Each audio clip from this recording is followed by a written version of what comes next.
Welcome, everyone. Let's start the General Assembly for 2025. Also, let's maybe keep it quick so it's not going to run for 3 hours like the one last year. And let's go through the agenda. So the first item on the agenda is opening of the meeting. And we need to record the total number of participants. So we have 35. That's correct.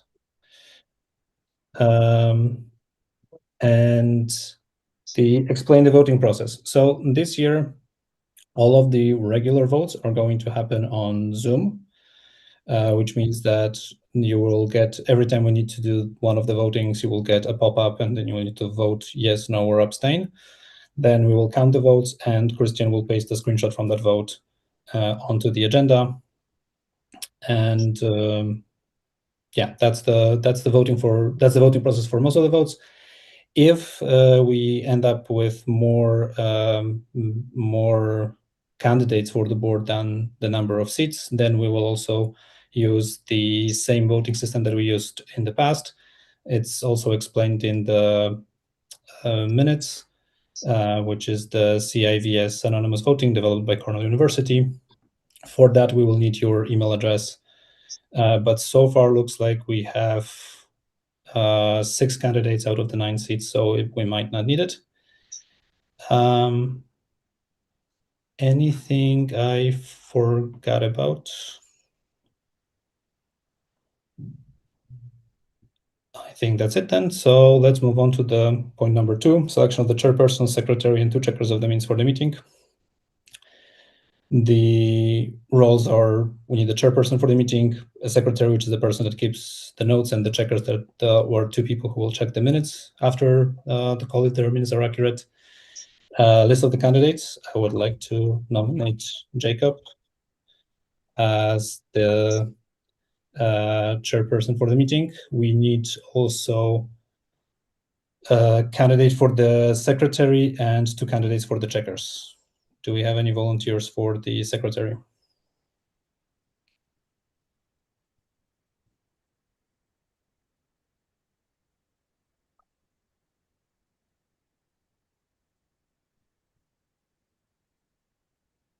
I don't see any volunteers.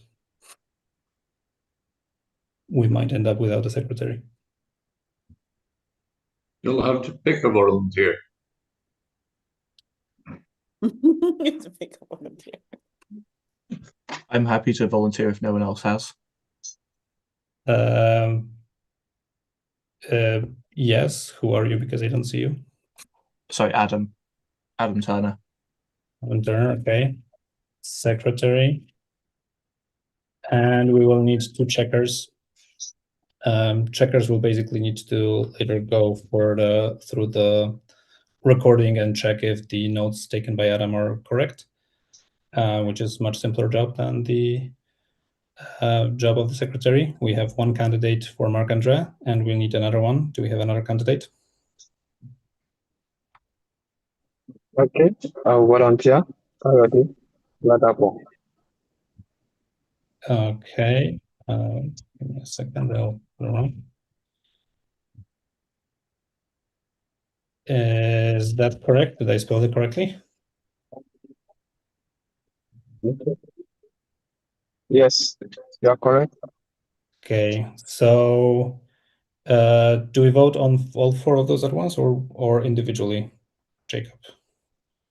I suggest you do it all at once. Okay, so I guess the first vote is going to be on the list of the on all the 4 candidates. Just so before I launch the vote, I don't know whether so we have 2 more people joining. That's Dorian and Iqbal. I think they should add themselves onto the list. Yes. Hi Doreen and hi Iqbal. Please add yourself here to the list. And I'm going to increase that number to 37.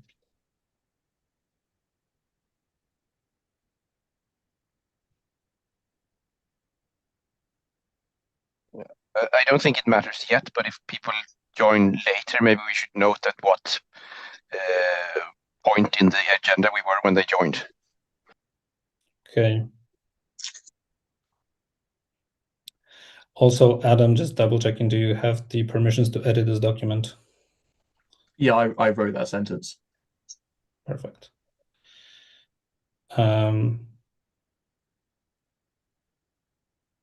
Cool. So are we ready to launch the first vote? Yes.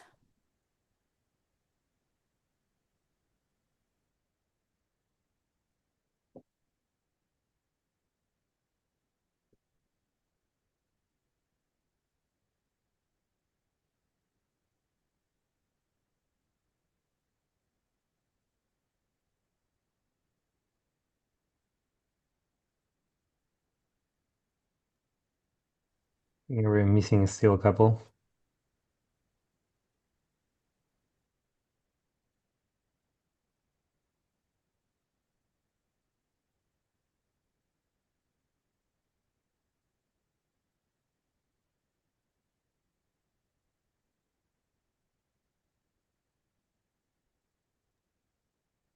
There are still 3 people missing from voting.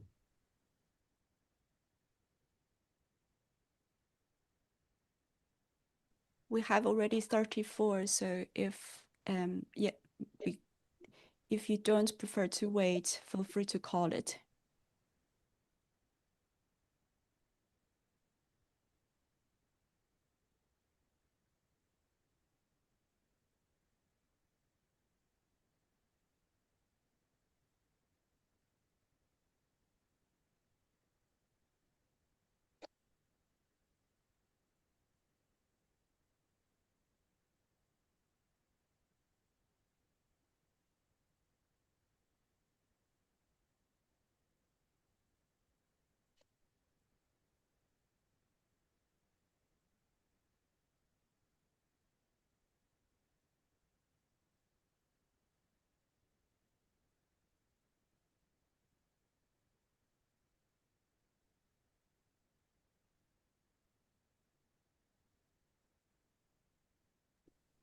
Did everyone vote already?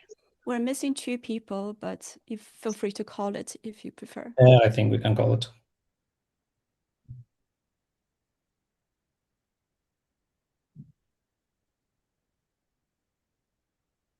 Okay, so looks like we have 100% yes. Christian, could you paste the Yeah. screenshot? At least I took it. I will try to paste it as long as you are doing the next one. Okay. So we have, I only see percentages here, so I see only 100% yes, 0% no, and 0% abstain.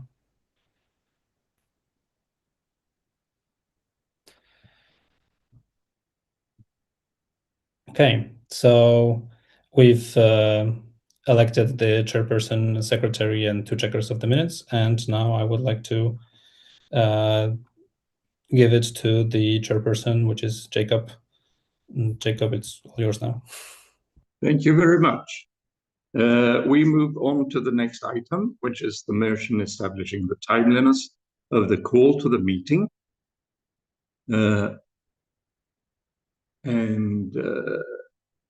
Things moved around.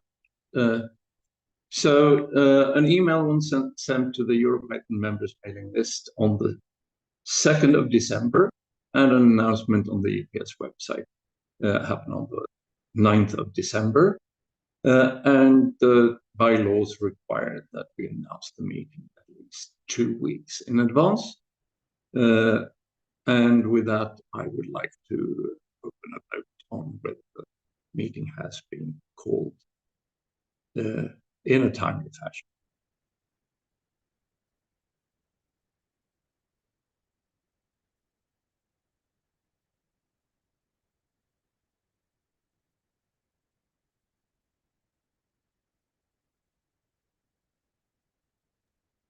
Jakob, I couldn't hear, I just wanted to confirm whether there should be a vote on this or you just declare it.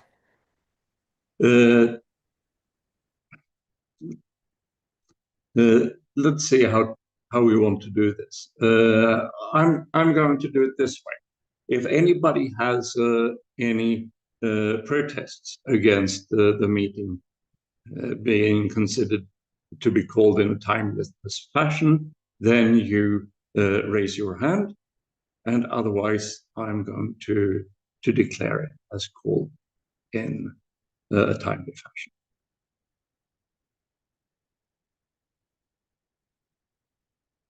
Okay, we don't seem to have any raised hands. Not that I know if I'll see them or not, but if there is anybody who has a problem, just holler. Okay, I find that we're considering the meeting to be called in a timely fashion. And we move on to the presentation of the annual reports and annual accounts by the board. And the official annual accounts is the item number 4 under financial reports for 2024. But you also have the more complete balance reports and income statement in item number 1 and number 2. In item number 3, you find the auditor's report. I am the auditor for the EuroPython Society, so I have gone through the books and I have made this report. And finally, you have the item number 5, which is a more detailed report about what happened in the society over essentially the past year and a half, because we are doing the annual report for the fiscal year of 2024.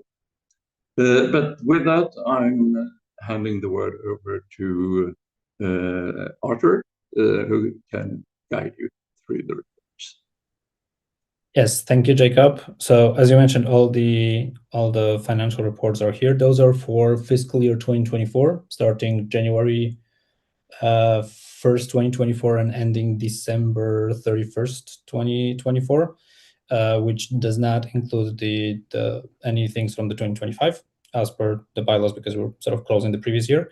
I noticed that Mark made a note here that we need access to this file. I believe I fixed it already. Can you confirm in the chat if that's correct? If you can access the report number 4. Okay, so I'm just going to delete that comment. And then for the report number 5, this is sort of more of a report of the summary of activities from like the 1st December when the sport was elected all the way to the 15th of December. It is not sort of fully exhaustive list, but it's like the highlights that we've sort of picked to share for this meeting. I sent it about half an hour ago or maybe like an hour ago to the mailing list. I hope some of you got to read this. So in the interest of time, I'm just going to do like a quick TLDR. We had a conference this year. There was a 3rd one in Prague. It was the biggest EuroPython so far as we know. There are some attendance stats here. So we have almost 1,500 people across all the 7 days, and more than 1,400 on just the 3 conference days alone, plus the remote attendees. The longer, we have like a bigger number of organizers than ever. This is the 58 names that we've had also mentioned during the closing session. And on top of that, also 57 on-site volunteers. So it's a very sort of large team this year. And here we also listed all the other activities that we've had this year, and some extra questions that we've asked during the Pretix buying ticket process to share some of the demographics from the participants this year. So that's the conference in 2025. And regarding the conference in 2026, after 3 years in Prague, we're going to move to a new location. I know all of you are waiting for the announcement. We are still, so we have the location. We started the process in April and we've selected one a few weeks ago. We're still figuring out all the contracts and all the details. So we don't want to sort of announce too much yet, but the formal announcement will probably go likely in early January. But we know the location already. And since this meeting is also recorded, we don't want to sort of spoil it too early because this will probably be released before we do the official announcement. But maybe we can share more details on the after we sort of close the official part of the meeting. And then, but we're preparing something very special. It's going to be very nice EuroPython, hopefully. We're coordinating with some other organizations as well because it's yeah, there's something special that we're planning. So that's for the 2026 conference. For the grants program, we've had the biggest year ever for the grants. All the stats and all the grantees you can see on the list. We've actually went over our allocated budget, roughly about 18%. And I wanted to just make one more comment about this. This chart, as sort of described here, it's showing how much EPS money we spent on those grants. This, for example, also includes the finite grants for the conference, which was in part also sponsored by the PSF. So the actual amount of money that we distributed in 2025 is closer to 124,000, but part of that was financed by PSF. So this 117 of EPS money and actual 124,000 that ended up with the recipients of the grants. And since 2017, we awarded a total of 436,000, almost 437,000 in grants. Membership update, we have 84 new members.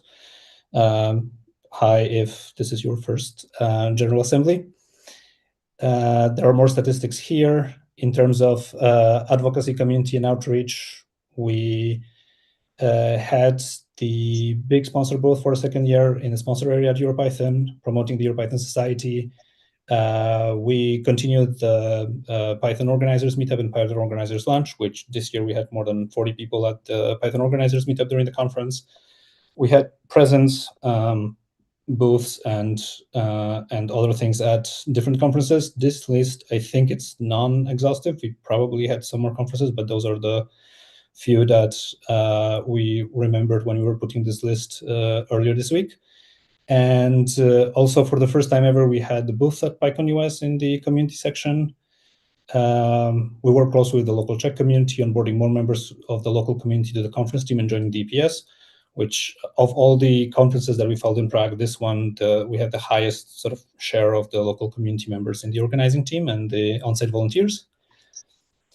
And with all of that, the conference, even though we spent more money than in the previous year, both on grants and on the conference, we've actually will close the year with a small profit. So this is the sort of back of a napkin calculation for the income and expenses from the conference.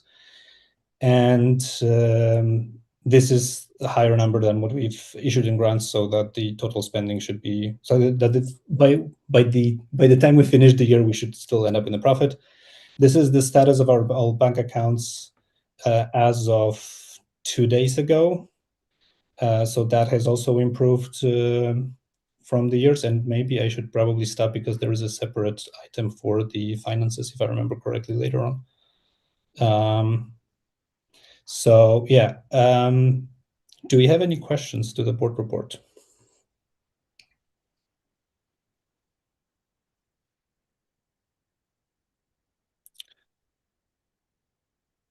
I have a question, Artur. Yes. The positive amount of money that we end up the year with is something that go just directly into the bucket for next year's conference, or is something that in this case EPS take is like, oh, maybe we can, I don't know, sponsor a couple of more conferences or something like that. Is this defined already, or how does it work with the difference?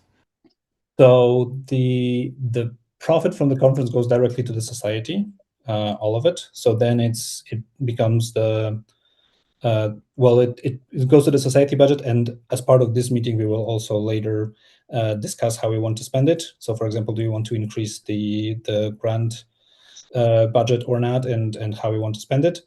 The proposal here is to just keep the grant budget the same, because the next year we'll be changing the location, so there will be some more expenses associated with that. And obviously, with the new location, we're not sure if the conference is going to be as good as the one before. Also, we hope it's going to be even better. But yeah, it's part of this meeting that we sort of decide what to do with the surplus of the conference.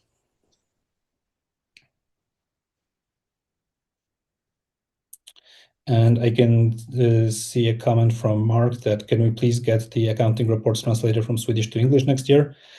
Yes, that would be amazing. I would also happily see them in English next year. Any other questions, or should we move on to other points? Just a quick question. Should the numbers from the Swedish report match the income statement in English? Or my Swedish is not very good, but I see like on incomes, I think that is, we have ticket sales and conference sponsorship and no other income. And the other document has also financial items like interest. So why do these two not really match? Do you mean this one, or the which one basically? The one that says income statement from EuroPython Society, Ars Redoversing EuroPython with a typo. That one has interest, financial items, and there's the other document which let's see what it's called again. It's Resultatrapport, which does not have any interest income in the top. So these numbers don't really match up the two. That's why I'm trying to find out. Interests on assets. Oh, okay. So this is hidden at it's so interest doesn't count as income. Perfect. Yes, I don't know if they should exactly match, or is this like the different accounts summed together? That's more of a question to Anders and Jacob. But yeah, interests are mentioned here. Anyway, okay, Anders. perfect. Then it's fine. Yeah, in the annual report, then the individual accounts are summed together. The final sum should be the same, but the individual lines will not always be the same. Okay, perfect. And there is one big difference between the income statement and the annual report, and that is that the income statement is in euros, while the annual report is in hundreds of euros. Yes, which is the other confusing thing. So I'm guessing this 76 is the same here as this 7,600. Yes. Yeah. Yeah.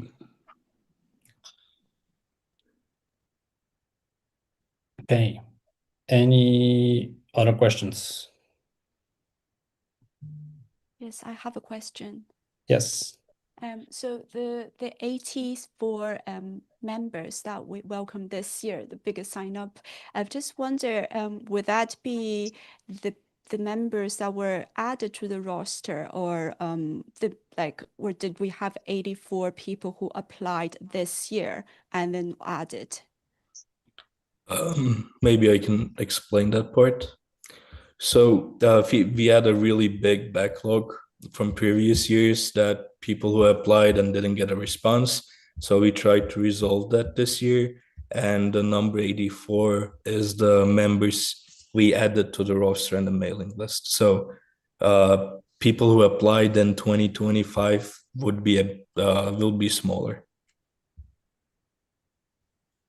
Does that clarify? Okay. Yes, thank you. Backlog of membership applications. Yes, Adam was one of the backlog.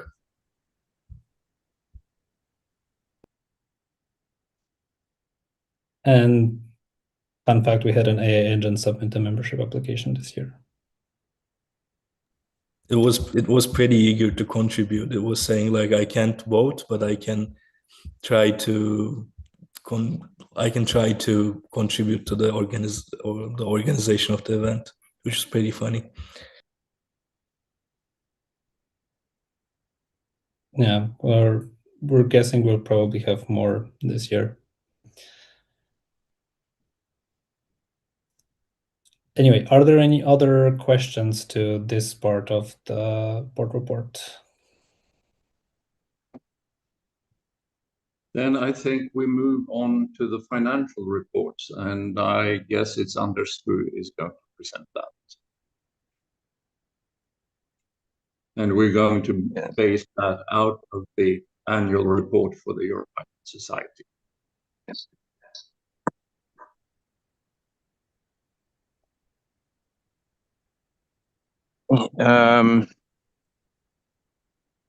Where should I start?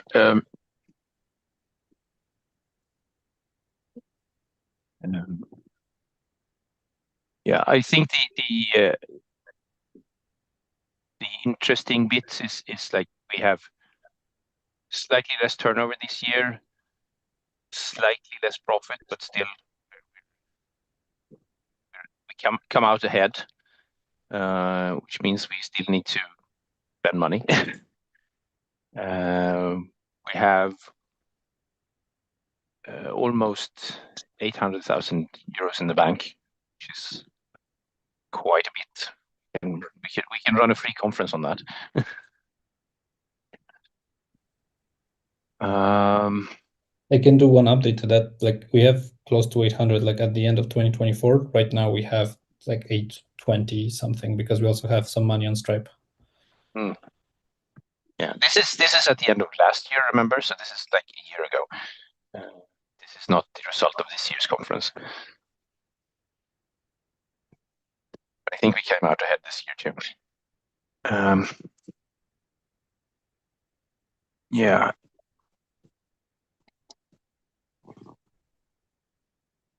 I don't think there's anything in particularly that stands out. Are there any more questions on the financial reports?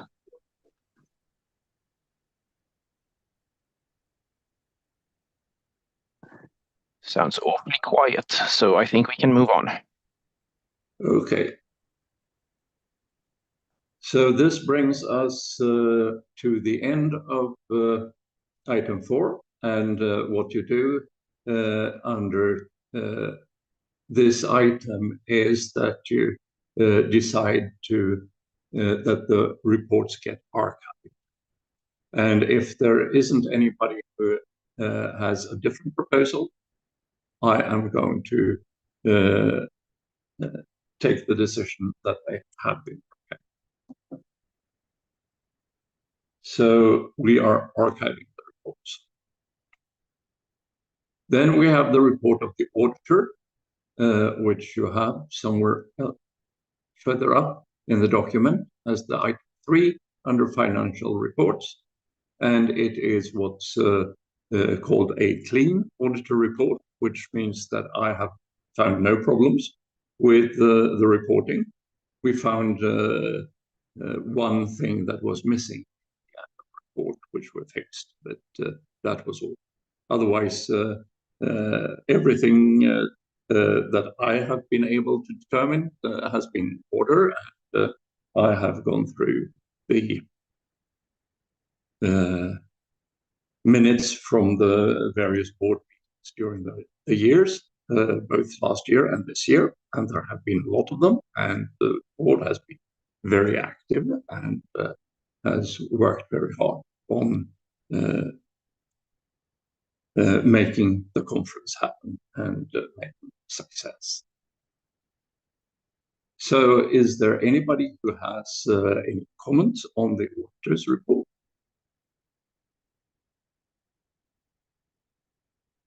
Then we add this report to the archives, and we move to the discharge from liability for the board.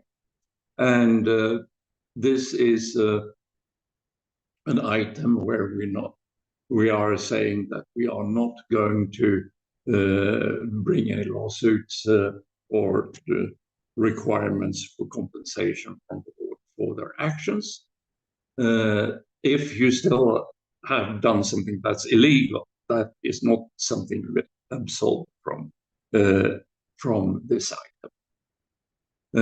So here it's important that we actually make a real vote. So first, I'm opening the floor to anybody who might want to comment on this. Otherwise, we will simply move on to a vote where you vote yes to discharge the board from liability and no if you don't want to discharge the board from liability. And as a board member, you are supposed to vote abstain under this item. So is there anybody who wants to bring up anything? Then we go to a vote.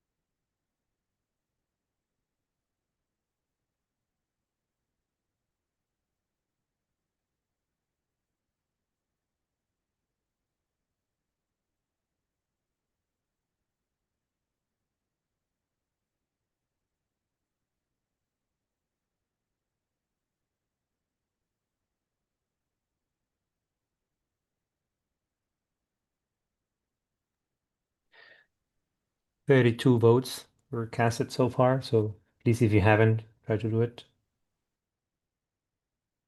Okay, we give them 10 more seconds and close the vote.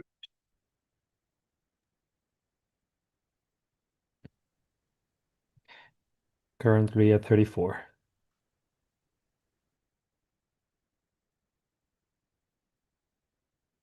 And we close the vote now.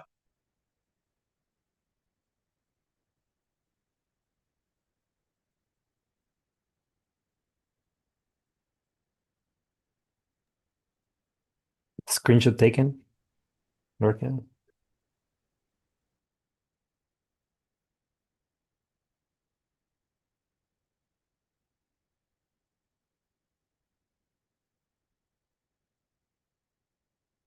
Oh, we had a little issue on the other side, but I will end the poll now with 34 votes.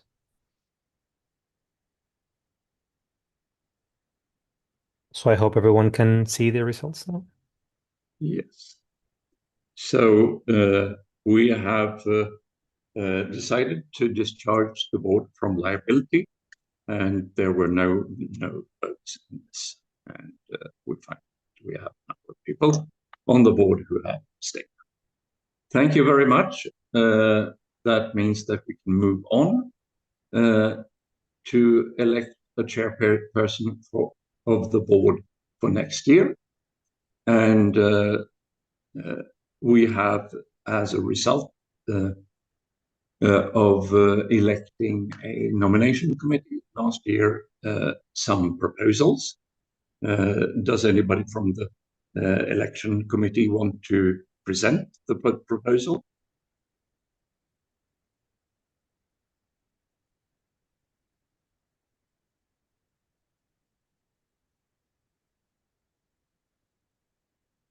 Apparently not. Then I will say that we have re-election after as the proposal for a chairperson of the board. We are still under the current bylaws that we are planning to change later during this meeting, where there is a free proposal for other candidates during the meeting. So I'm asking, do we have any proposals for other candidates? No. Then we make a vote for electing Arthur as the chairman for next year.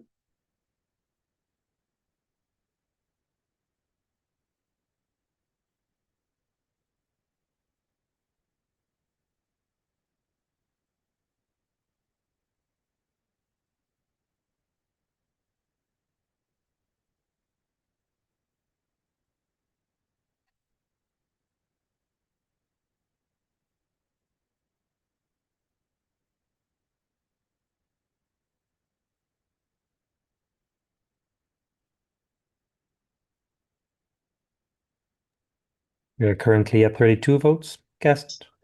33. 34.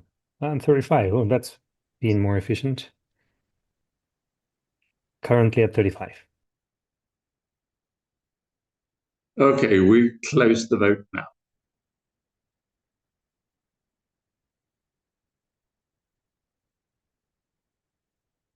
So we have 78% voting yes, 14% voting no, and 8% abstaining. So I find that we have elected Arthur as chairman for the next year.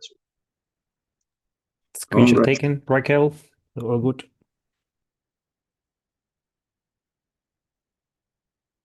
Then we move on to the election of a vice chairperson of the board. And we have Mia as the candidate from the election committee. And Mia was the vice chairman for last year as well. Do we have any other proposals for vice chairperson?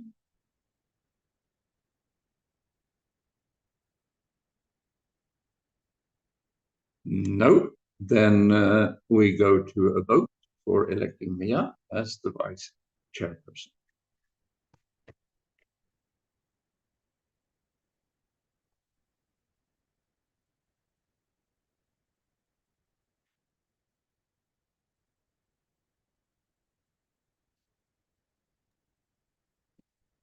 We're currently at 33 votes.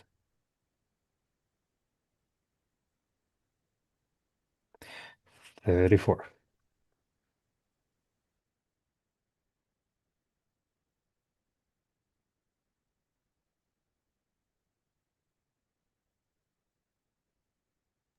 Seems like we're at 35 now, but yeah. Yeah, then we close the election.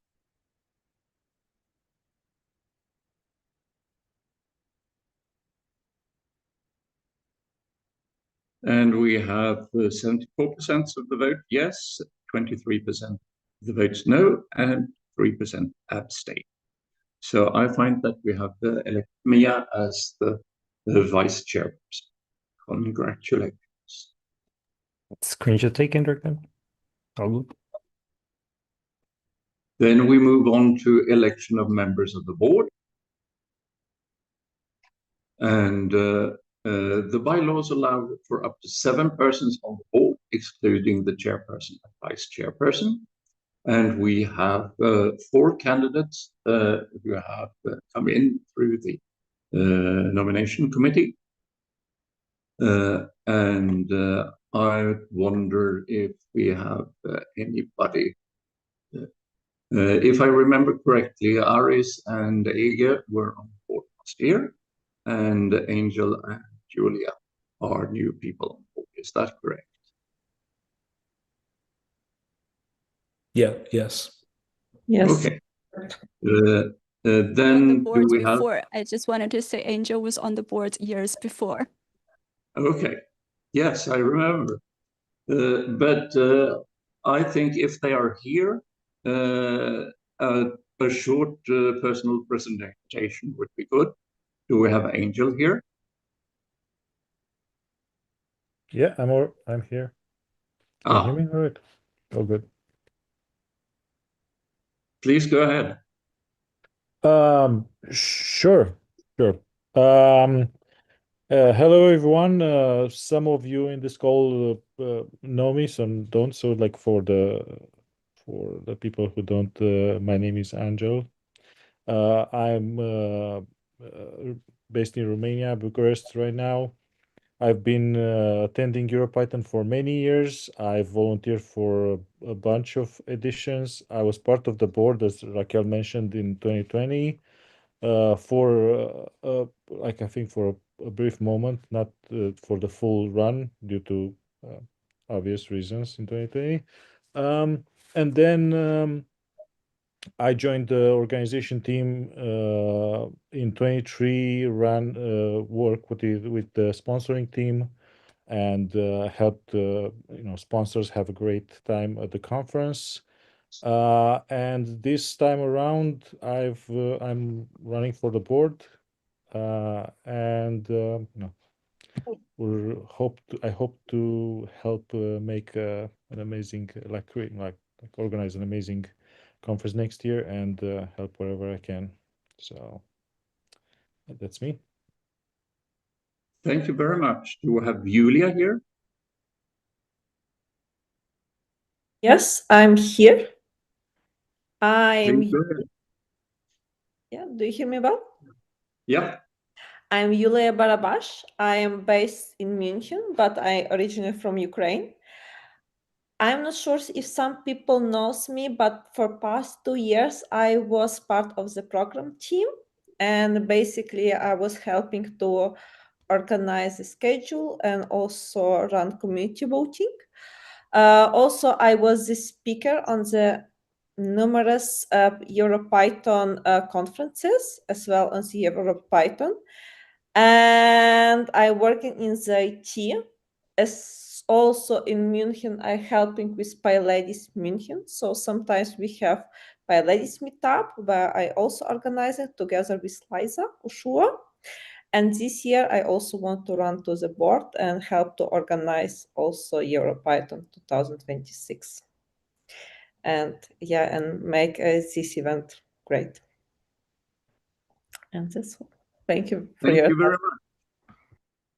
much. Do we need presentations from Aris and Nega, or can we assume that people know them?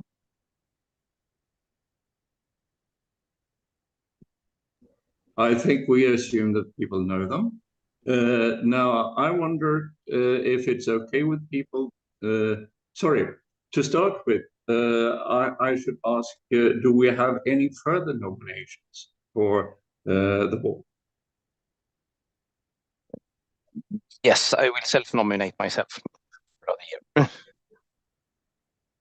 Okay, so we have Anders Hammarkvist, who has been the treasurer.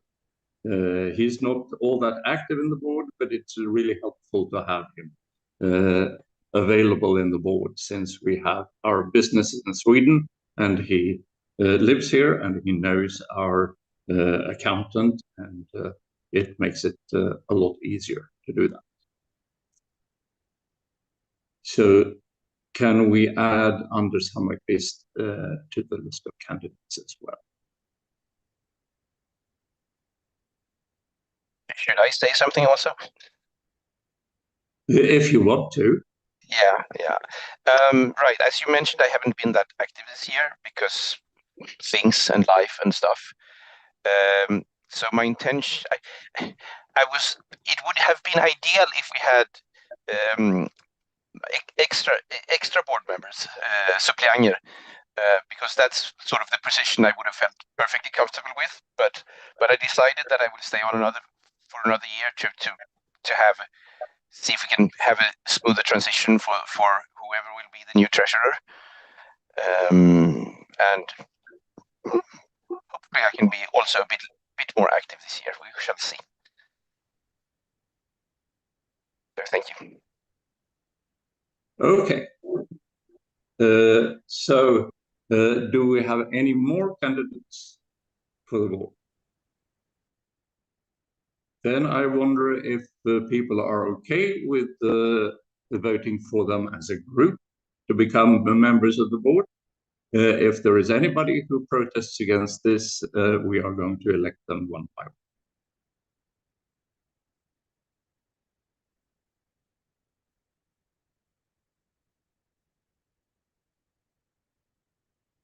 I don't see any protests against this, so we may... Yeah, Jacob, in the chat, 2 people requested one by one.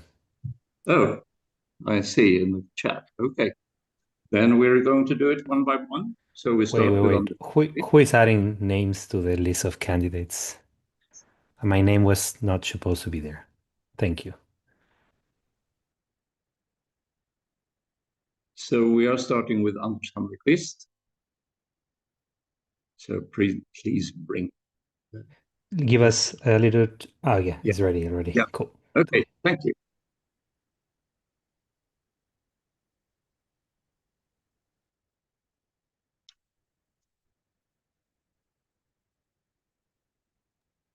Currently 31 votes so far.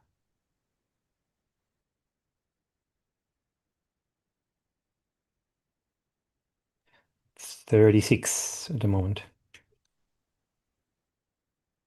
Then we close the election.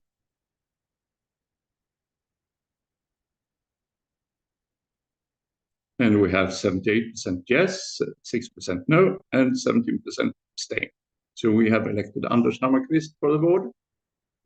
Then we can move on to Angel. Screenshot ready.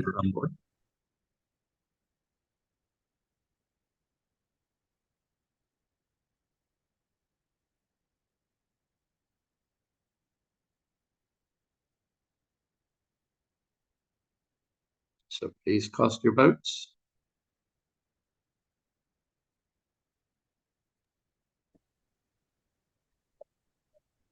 Currently at 33 votes.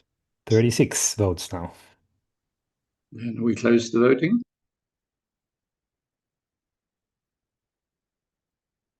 And we have 89% yes, 6% no, 6% abstain. So we have elected Angel to the board. Screenshot ready. Then we move on to Aris Nivorit.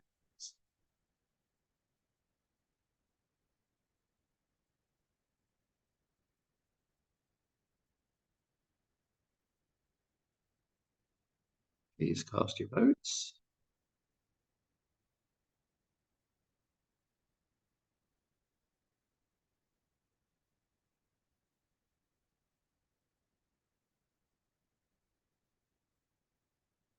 We're already at 35, sorry. 36 now. Then we close the vote.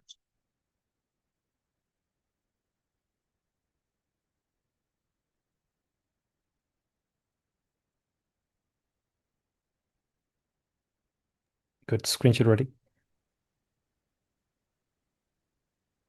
So I guess you need to announce it, Jacob. Yes. Sorry, I missed the screenshot. So if you can please show it.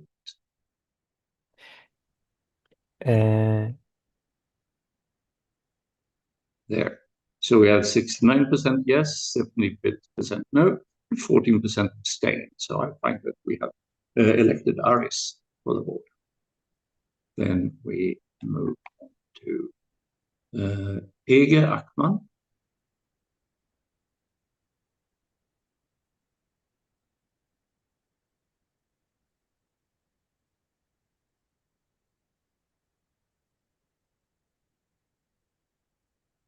We're 34 already.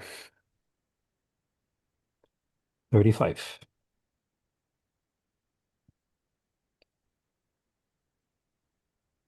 Let's close the vote. And we have 89% yes, 0% no, and 11% abstain. So I find that we have elected Ege Akman for the board. And the screenshot is ready as well, Raquel. And finally, we have Julia Barabash. So please cast your vote.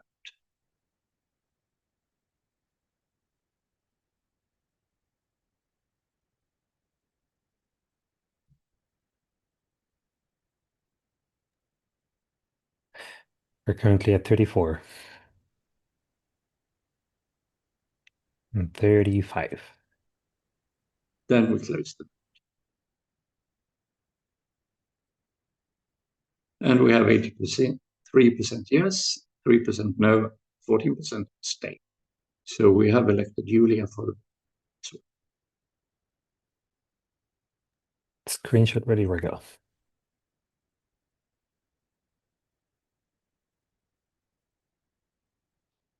So thank you everybody who's volunteered for being on the board for next year.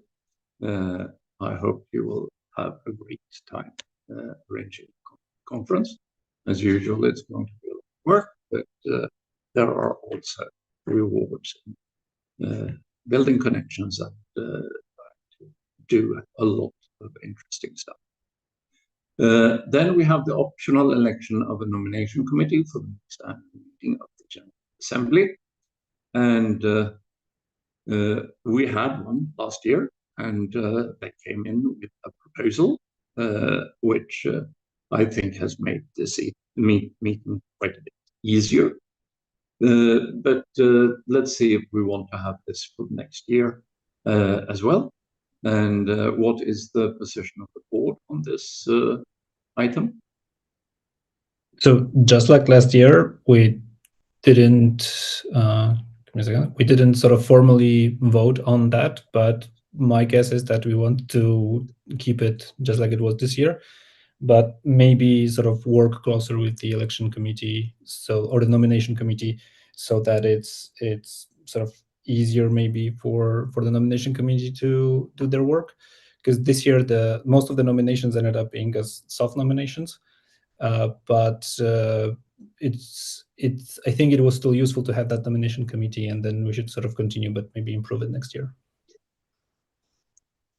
Okay. Any other people who want to weigh in on this matter?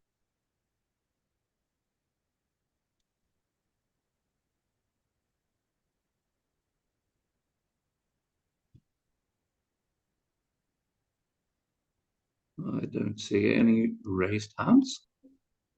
So we have a proposal to elect people to the nomination committee.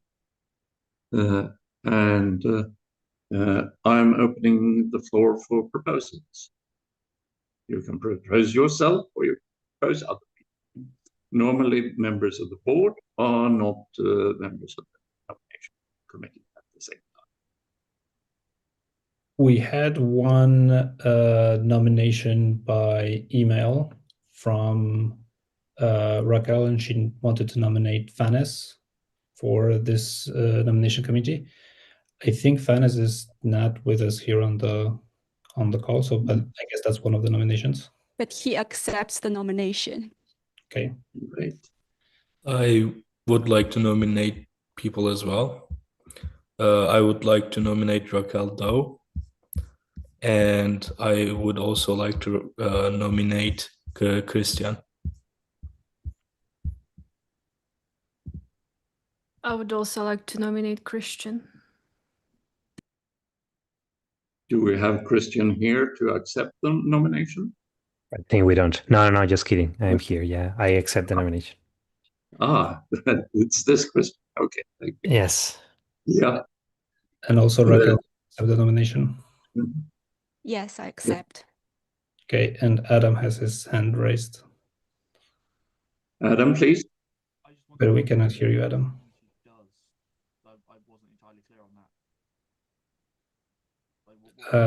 You need to. I think you need to speak louder. Yeah, the sensitivity of your mic might be a bit affected because it was very, very, very low. Write what you want in the chat and we'll see it there.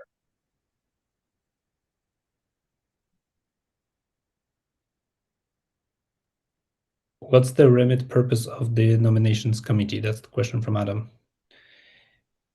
So yeah, go ahead.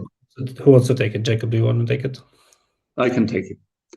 So the idea of a nomination committee is that you can get a prepared proposal for a new board at the General Assembly meeting, where the nomination committee can interview candidates and actively search for candidates, and that way get the right competencies in the board, so that you get people that you are more certain are able to actually fulfill and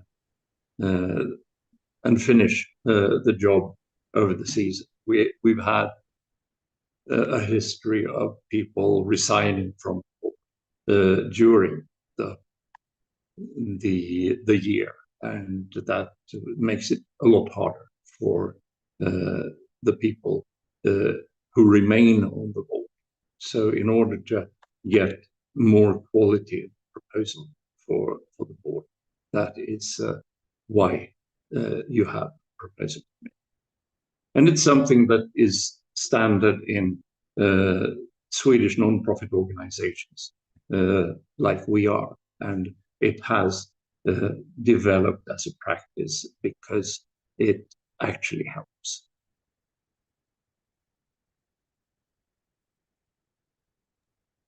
Jacob, we had another proposal from the chat. Daria also, she has raised her hand. So Daria, in case you want to just... Yeah, Yes, please go ahead. thank you. Hello, everyone. I would like to nominate Agnieszka Miller for the position in the nomination committee.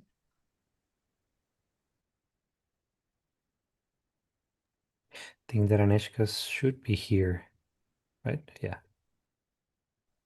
Yeah, I am, but I'm not sure about this one because being both a member of the EuroPython Society, but at the same time being a contractor for the EuroPython Society, and effectively the board is kind of like my supervisor in here. I'm not sure if it's not a conflict of interest. I would agree that it would be a conflict of interests. So I think it is better if you decline your nomination. Yeah. So I decline. And thank you. I'm really thankful for that. But yeah. I'm sure you would do a great job, but you should always be careful about these potential conflicts of interest. So we have 4 people nominated for the committee, and I think that is a workable size.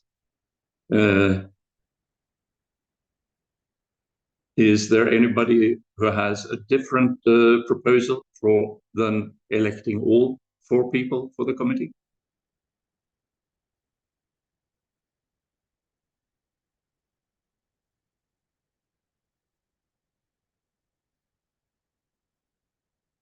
I don't see anybody raising their hands, and I don't find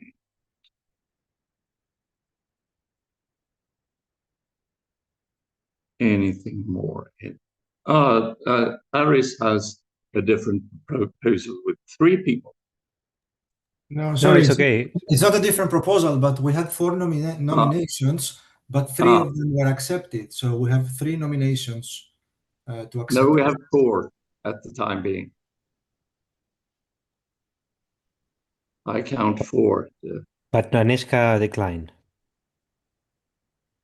We have Theophanis, Raquel, myself, and Agnieszka, but she declined. Correct. Okay. Okay, so we have 3 people. Theophanis, Raquel, and Christian. Can we elect them as a group? Is there anybody who is against that?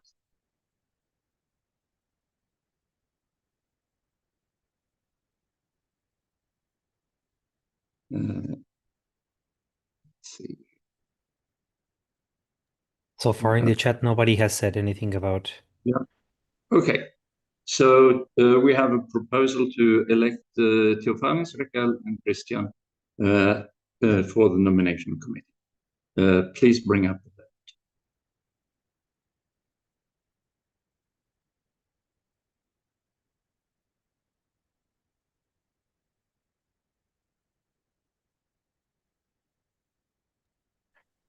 We have 30 votes so far.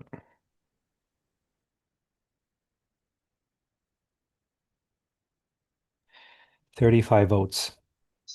Then we close the election.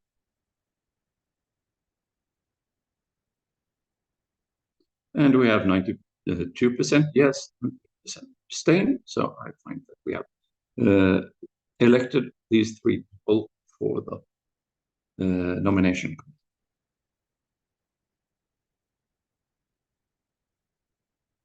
Then we get to the election of 1 auditor and 1 replacement.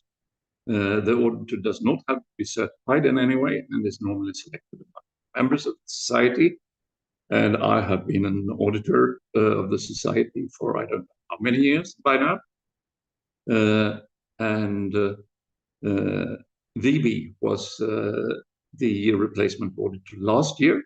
I haven't seen him here, so I don't think he is here. I am willing to be the auditor for another year if there is nobody else who wants to take the job. So let's take nominations for auditor. You can write mine there.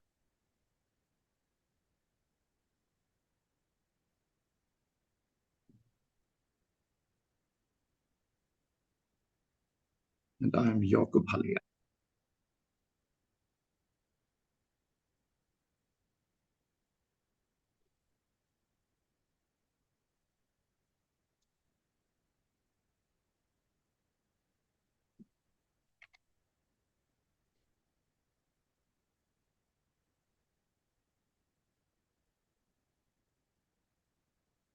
Do we have any other candidates for auditor? We have a question by Chuck in the chat, that if she can nominate herself as a replacement. Yes, she can.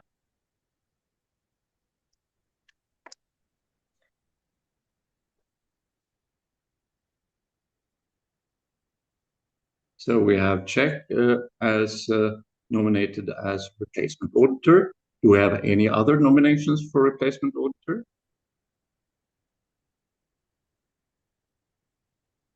I had an idea, but since we already have a nomination, then I think that's good. Okay. Can we elect me and Czech together? If anybody's against that, please bring up your... So far, nobody has said anything in the chat, Yeah. and I don't see people Okay. typing. So yeah, then we bring up an election for Jacob and Czech as auditor and replacement.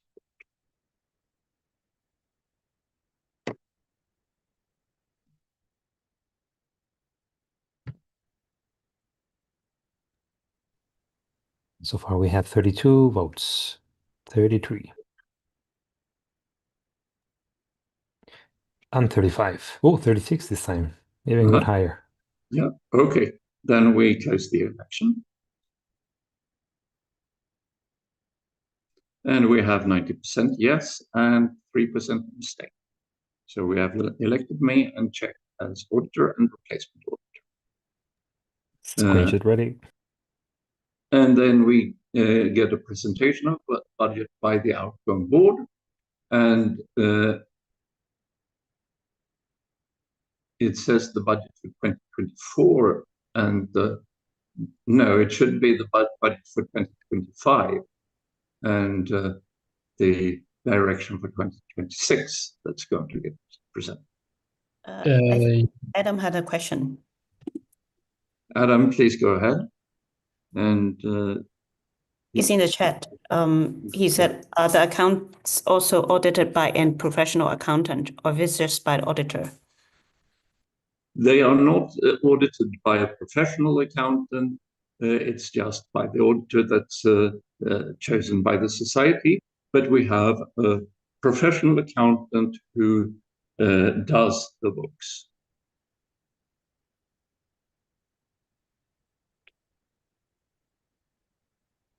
Are there any other questions, or should we move to the presentation of the budget?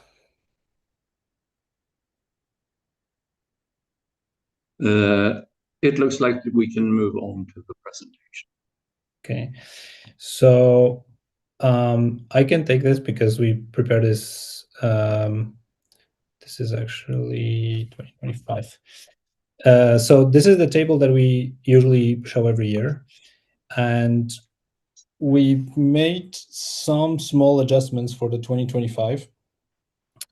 We basically booked everything into the conference, so all the accounting costs, because they were mostly related to running the conference in Czech Republic. I don't think we had any costs in Sweden this year for the accounting, and the same for all the servers, consultancy, PR, etc. So we just put them all in the in the conference expenses in our spreadsheet, so they are part of this number, which means that the surplus here is the surplus already including all of the expenses as of December 15th, 2025. That's from January 1st, 2025 to December 15th. And this is grants. So this is grant that we received from the PSF converted to euros. So that is the total sort of surplus of how much we've had in income. And actually, if we count this, then this should be 124. And so is this, because we're counting the whole sort of expenses, including the grant from the PSF. So basically, instead of itemizing everything, we just sort of put everything on the conference budget, then we just have like a separate item for the grants.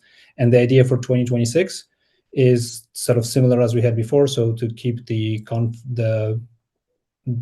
conference more or less break even with the 50K profit aim. Well, aim for the 50K profit, so we have enough for the grants. But if we sort of, because we have a surplus money, even if we don't have a profit, we still have the money for the grants, and to keep the 100K allocated for the grants as before, in the same sort of allocations here as we had before. I know it might be confusing. Are there any questions around that?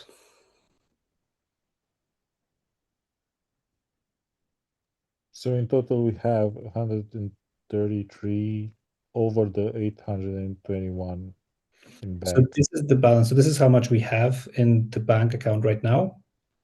And this does not include how much we had in income total, which is this, nor the expenses. It just counts what is the surplus plus the grant from the PSF, which we have listed here. So that's the total surplus, and this is the how much we spent on the grants total, including that surplus, because that was also then spent through the grant budget.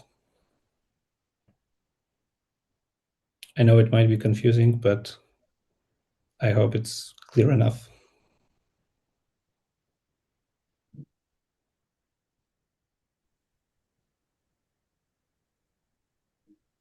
I have a question. Yes. Arthur, because this does not list the conference expenses. Could you just give an idea of where we are with the expenses in terms of, oh, there it is. Yes, okay. Yes. Yeah, it's so here. I didn't see that. Yes. So this is net income and net expenses, net of VAT. So like the actual cash flow is this plus the VAT on the tickets, which is like another 100K or so of VAT that was sort of that we gathered from the tickets, then we paid, then we got back from the VAT that we could deduct. So all of those figures are net. Okay, thank you. Yeah. So if you go down again, so my impression is that we're keeping too much money in the bank. Would it be possible to maybe increase the grants a bit? I mean, So given that you've already overspent 24K in this year, so maybe we can just raise it to 125 for next year. So this is a good question about the keeping the amount of money. I do think like if we in practice there is usually like probably 300K or so that we don't touch throughout the year, because like this, if you add the VAT to all those expenses, like in terms of cash flow, it's actually not that much over one conference budget. So like I know Anders mentioned before that we could run 3 conferences, but actually it's probably closer to 2 because things are getting more expensive over time. I think there is a room to increase the budget for the grants, but maybe it would be a better idea to keep it as a sort of like 100 recommendation like we did last year, and then sort of increase it if we see more demand like we saw this year. But I don't know if we should sort of commit here to 120 already, or should we just keep it at 100? What do you think? You know, given that the PSF is not giving out any grants anymore, so maybe the EPS can fill in that gap, at least for a while. Yeah, Raquel? Just wanted to say that I completely agree with Mark. Seeing that every year, I think we pretty much make we're not making a loss in any of the previous years, and also I think it's like, especially given the PSF situation, I think it's good to make a commitment to it. And also, like, I think every year board members and Anders, our treasurer, kept saying that we need to find ways to spend money.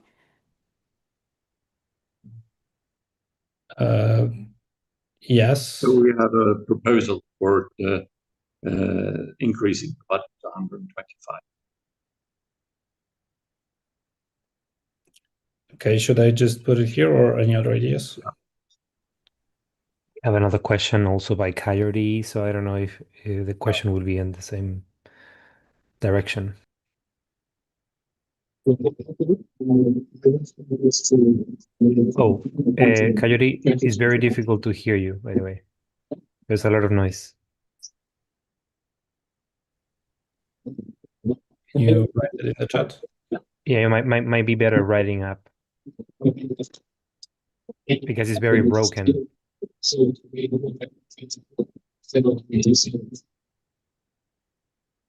sorry, at least I cannot, we cannot hear you properly, Coyote, so maybe, can you write it on the chat?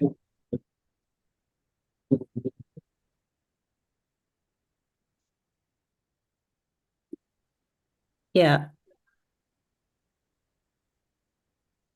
I have a question.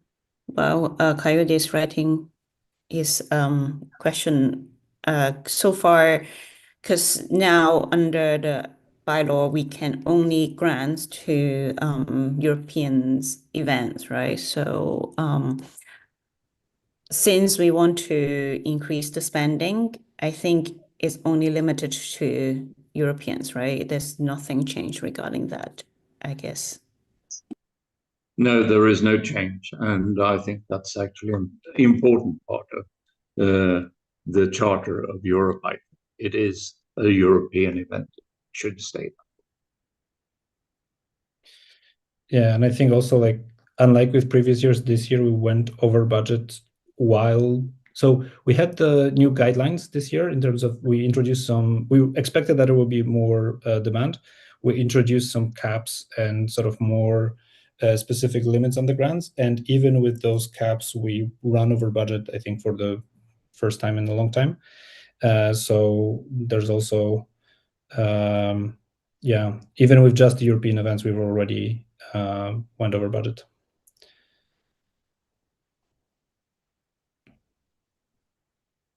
So is the proposal here to change this to 125, right? Yes.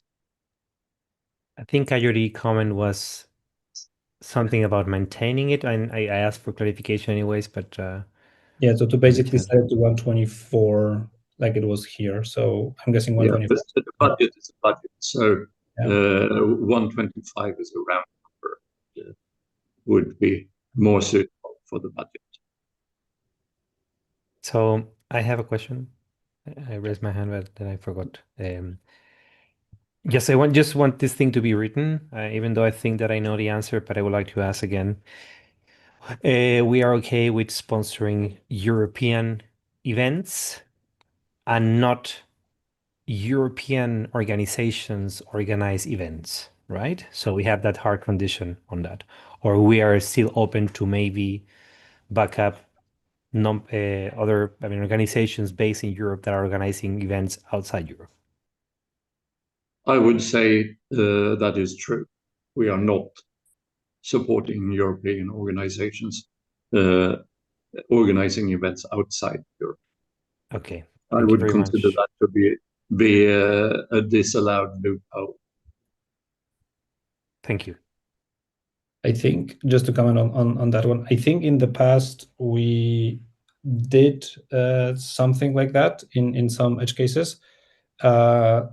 However, I don't know how to sort of square that with the fact that we are actually spending the entire budget now, because previously we were sort of looking for ways to deploy that budget, and now it looks like we have more than the budget.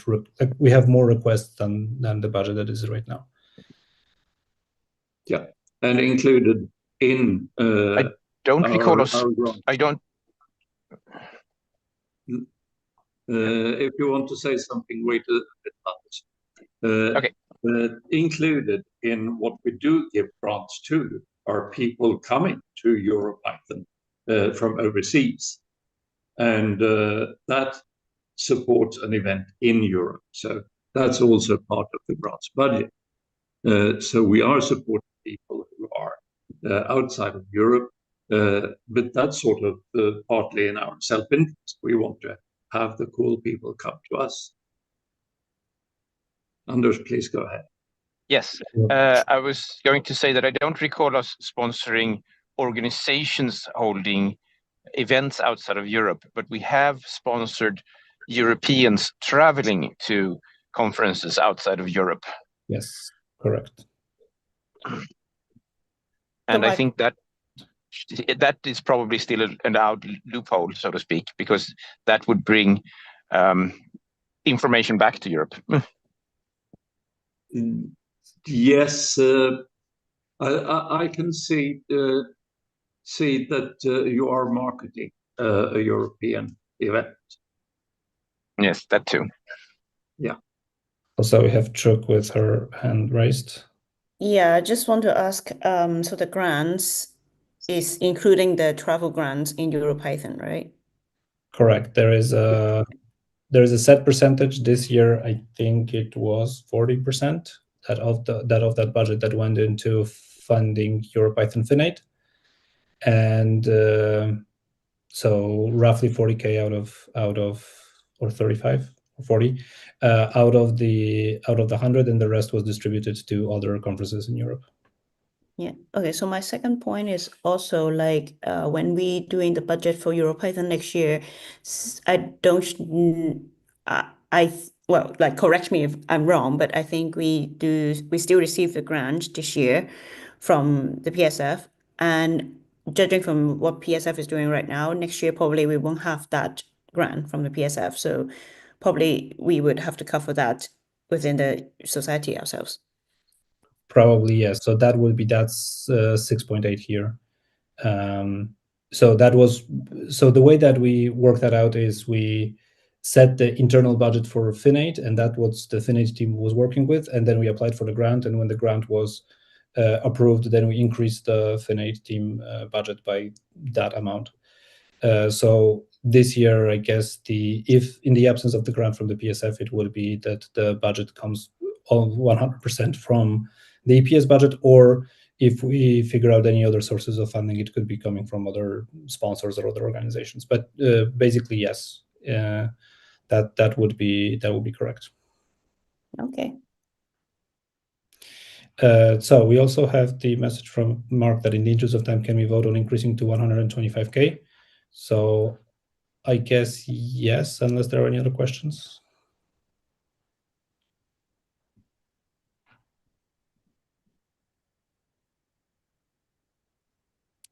Okay, so the question, should we vote on like the entire budget, or how do we vote, Jacob? I think, do we have anybody who is supporting the 100K budget for grants?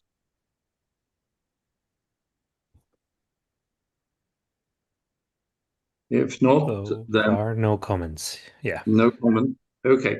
So then we have a single proposal, then we vote on the budget. So you either vote for the budget or against it, or you're abstaining.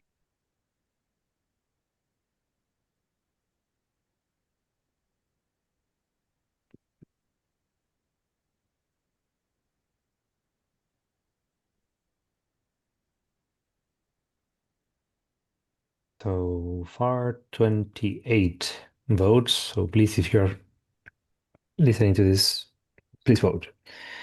Of 31 so far. 33. I'm not seeing the dialogue to vote. Oh, no? That's unfortunate. I mean, it was triggered at least for me. We have 34 I think votes at my the vote vote. won't change anything, so I think we can close it if. Yeah, Okay, we have close at 34.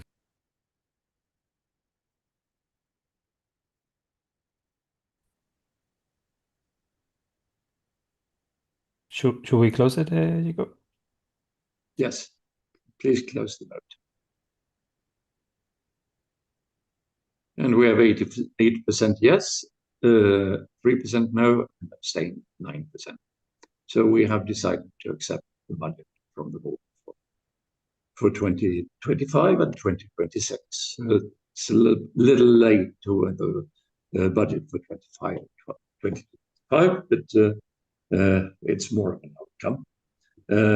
But for 2026, the important bit is that we have set the budget for grants to 155,000 euros. Then we move on to the next item, which is a decision on membership fees for the upcoming year. And as far as I know, there haven't been any proposals for setting up a membership fee. Do we have any such proposals? As far as I know, there were discussions, but we don't have any proposals. So I think the current idea is to keep it at 0. Yes. So then we have a proposal to keep the membership fee at 0, and we'll take this to a vote.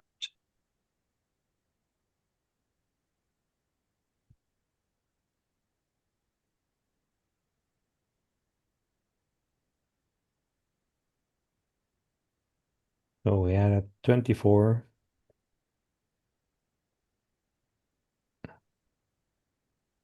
27. 28. 9.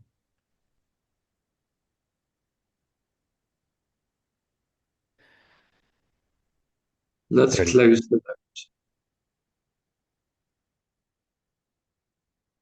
So we have 87% for keeping the 0 membership fee, 10% no, and 3% abstain. So we have decided to set the membership fee to 0.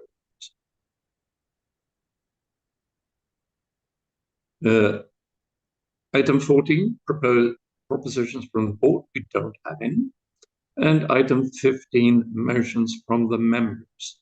And here there have been a number of members who have met before this meeting and agreed on a number of proposals. And I guess Mark Trey is the person who has been driving this. So I will let him present the motions. Okay, thank you. Let me just scroll to this part. So there are two. Well, let me just summarize the discussions. The discussions went on for quite a number of months. We had discussions at EuroPython in person. We had discussions at other events in person. We had discussions on the mailing lists, and also we did a couple of conference calls to have people ask questions and discuss things. And what I did is I basically took all the feedback that I received from all of these different discussions and then distilled them into these two motions that you see here. So the first motion is about affiliation of board members. There were some concerns that we might run, not now maybe, but maybe in the future, we might run into a situation where a company, for example, would like to gain more influence on the EPS, and then they could get lots of their employees, for example, to sign up as EPS members, and then use that membership to then make changes to the board structure and influence the way that the EPS works. So the idea here to counter this, there were several ideas, but this is the idea that actually carried with most of the people. And that is to limit the number of same affiliated members of the board to 2. And as soon as you have 3 members of the board have the same affiliation, then that would need to be fixed. And there are 2 ways to do this. One is that the board discusses these things internally, and then one or maybe even more people, depending on what the situation is, then have to resign from the board to basically get the affiliate count back to at most 2. Or if that doesn't work, then the board can call for a new GA, and then a new board gets elected. And of course, at the new election, these criteria would have to be fulfilled as well. And that would be the job of the chairperson of that GA to make sure that the affiliation count is honored, and we don't have more than 2 people from the same organization or company on the board. So we've had lots of discussions around these things. I hope there aren't many more questions on this, so that we can just maybe move to a vote. Let me just fix the formatting here a bit, like this. There's a second part in here which got added during the discussions, and this is about conflict of interest. It's a bit down here. It's the second paragraph that was added. This goes basically in the same direction. It's also meant to protect the board against influence from external parties. And so we just explicitly say that board members have to act in their personal capacity. They should not take any influences from the outside. They should always put the EPS first when they make a decision on the board. And if they know or feel that there is a conflict of interest, then they should voice this, and they should then actually go ahead and make this public. I'm just looking at the text that you have here. This is not this is not the text that was on the mailing list, the last one. It's missing the updates that Raquel put in. Let me just copy in the I think correct including one. including the paragraph from above, right? Let me just go there and fix it. Yes. So that we vote on the right thing. Yeah, sorry, I copied the wrong thing, I think. The one from the first email, not the one from the last one. Yeah, no problem. So this is the correct one. Right, this should have the one thing about diversity in here. Exactly, this is it. This is what Raquel proposed, and it also has this extra rewording down here in terms of conflict of interest. Board members must declare the conflict of interest when it happens, and then if there's a vote, then they need to abstain from that vote, which is a reasonable thing to do, of course, and it's actually in bylaws of lots and lots of other organizations, especially in the US. And so I think this is actually a good thing to do, even though at the same time I don't think that this is actually a risk right now for the EPS, but who knows, maybe in the future we'll run into situations like these. And then the second motion, or should we maybe discuss this one first and then do the second motion in a separate discussion? I think that you can present the second motion, and then we will do discussions one by one. So we'll do discussion, voting, and then discussion, voting. Okay, good. So the second motion is about something that has caused some concerns in recent years and also some surprises. And this is about nominations that happen at the GA, so board members that nominate themselves at the GA. This has happened quite a number of times during the existence of the EPS. and it's always been a bit of a concern because people who don't necessarily, who cannot make the GA, cannot come to the GA and actually vote, they then suddenly see people who get elected to the board which were not mentioned in the invite to the GA, and so they don't have any insight how that person got elected and why that person got elected. Also, I think it's fair to everyone who votes in the GA that they can do some research on their own. And so I think it's definitely needed that people know at least 5 days in advance that a person wants to run for board, and then people can then do the research in those 5 days, or at least 5 days, and then at the GA do proper informed voting.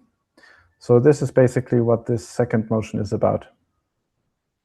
It just makes this specific and spells out this requirement that the list of board election candidates has to be known at least 5 days before the meeting. And the final thing, these additional things were also discussed, and but it was. We can hold that one till after we've done the ones that affect the bylaws, because affecting the bylaws has its own special dealings. Right. And also we do have Anders raising the hand, so I don't know, maybe Anders, if you want to somehow comment to this thing? Yes. Hold on. Before we do any commenting, I'm going to read from the bylaws. The last item in the bylaws is any motion to amend the bylaws of the society has to be submitted with the actual wordings of the proposed change. The General Assembly may modify the proposal in details before passing it, as long as the general intent of the motion is unchanged. A motion to change the bylaws must be supported by at least 2/3 of the present voting representatives in order to pass. And now, to open the discussion about the items, we are going to deal with the first item of change first, and only discuss that one.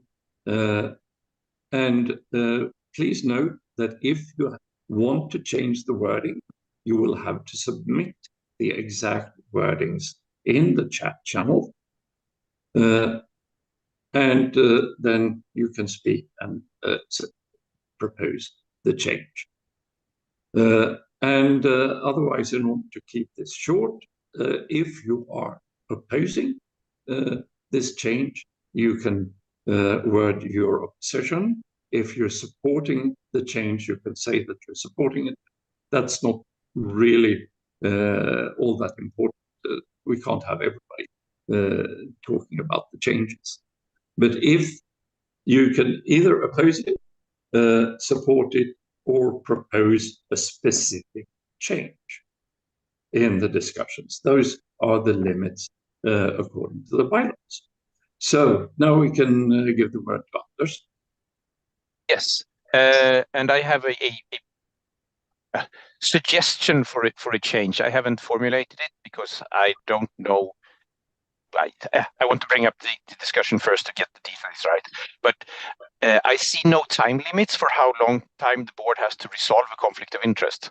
And I think we should have that so that the board can't just ignore the conflict of interest and yeah, we will fix it at some point.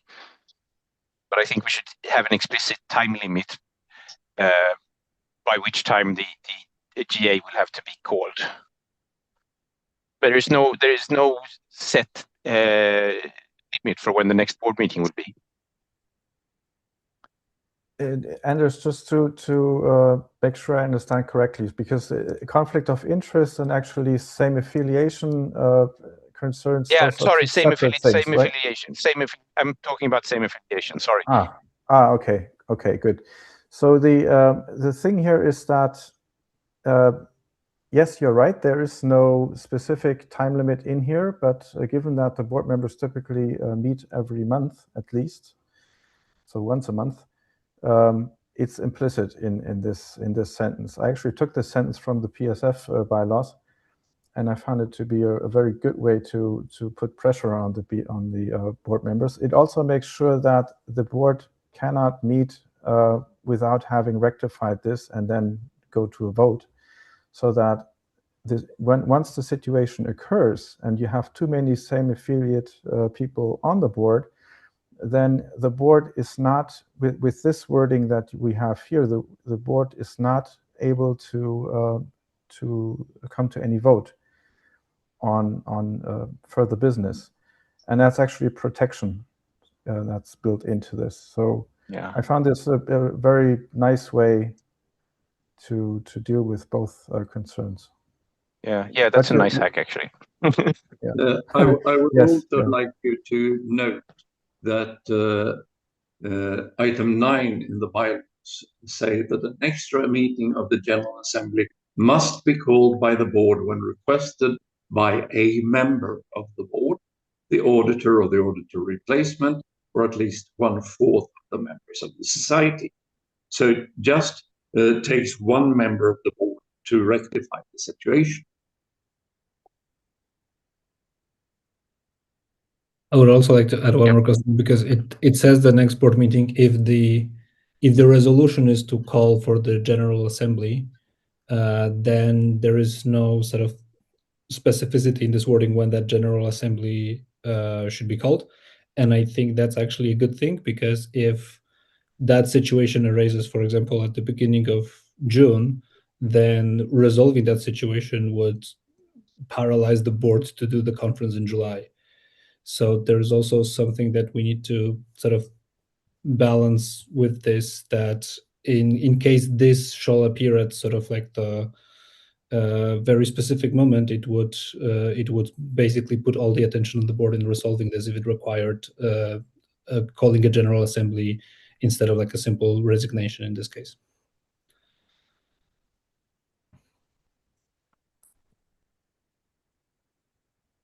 So TLDR, Does that mean that you are happy with the wording, or that I'm happy? Yeah, I'm happy with the wording, in a sense that it's not specific enough, but that's good, because it gives the board a different opportunity to resolve it in a way that does not sort of paralyze the board while resolving the situation.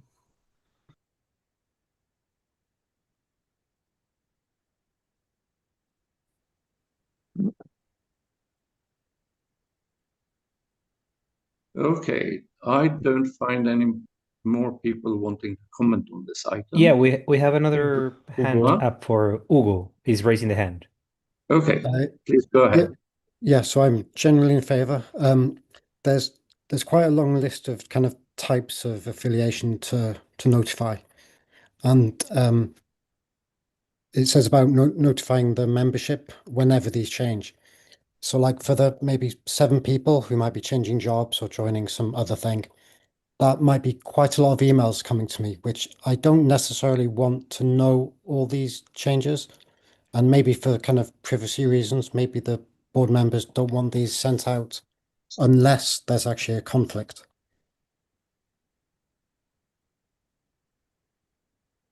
Right. So you would, well, Because I mean, it does say that the board will have to rectify them anyway. So the suggestion is just to remove the bit about being made known to the membership whenever these change. So just No, it does say prior to board elections. Yes, and whenever these change. Okay, yeah. Would it so be? you would like to limit this to what? To just disclose the new affiliations to the board? I think that loses the transparency that is required by this clause. I mean, disclosure of a change in affiliation doesn't necessarily mean that you have to email the whole membership. Maybe we can just have a I don't know, a Google Doc where you list the affiliation, and then but you still have to inform the membership about these changes, right? Yeah, Adam's put something in the chat suggesting perhaps whenever a change in affiliation would mean that 3 or more board members are affiliated with the same third-party legal entity.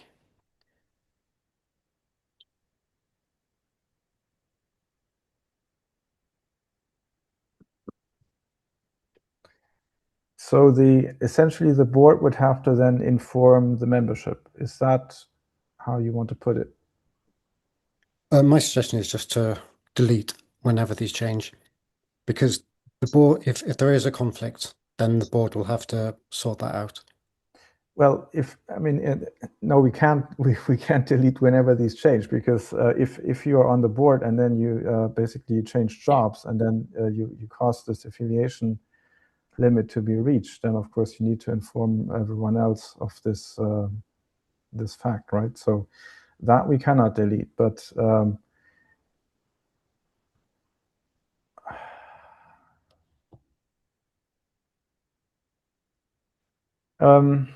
okay, I see your point with the privacy things,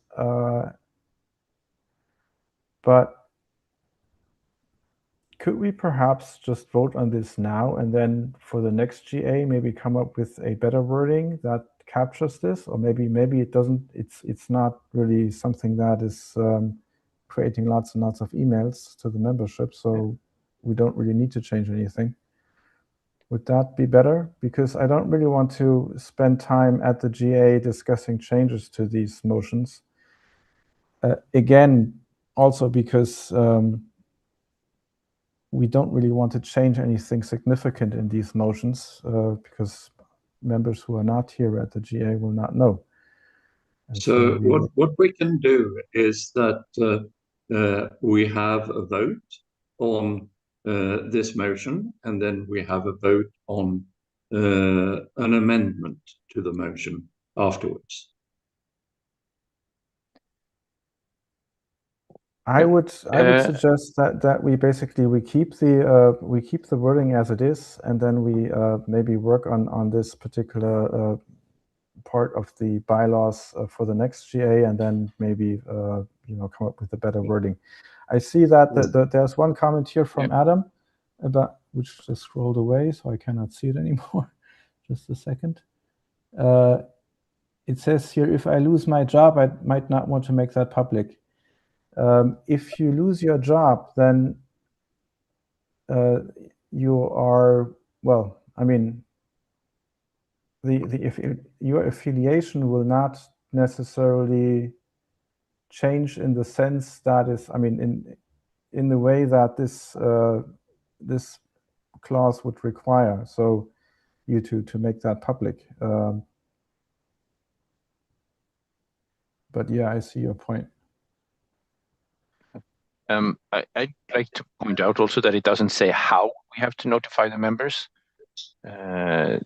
So in theory, just listing any affiliations in the web page that lists board members and change them whenever they change would probably be enough.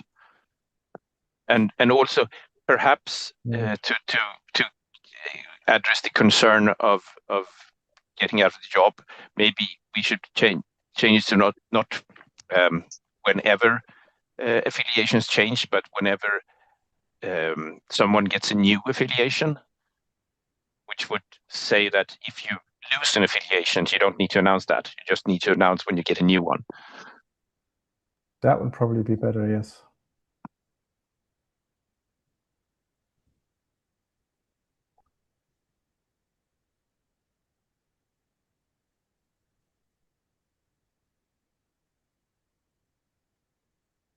Okay, so what could we do?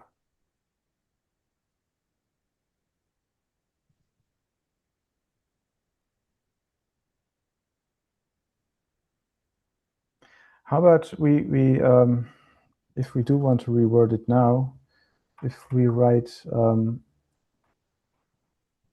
whenever these change to an effect, no, and whenever these change I'll write something. Could it be much too problematic if we somehow can set up a special email, then a couple of people from outside the board have access and can act as testify that these things were notified in a way, just to avoid emailing everyone? Yes, exactly how this is implemented will be up to the board. Yeah, but like Right. the bylaws, my understanding is that the bylaws are not supposed to be exact, or like not exact, but rigid. So I guess the way we communicate this to the rest of the membership could be set through a policy that can be like maybe defined after this. However, there's a point to set on when do we send these notifications, to be more precise on that. But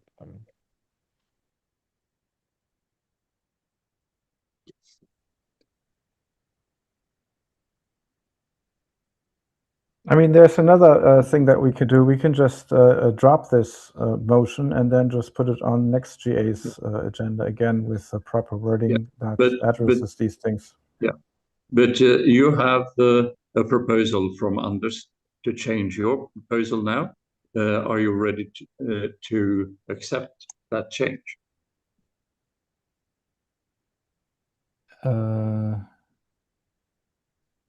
Where is that proposal? I edited the document with a suggestion. It's in blue. It's in this one. Yeah.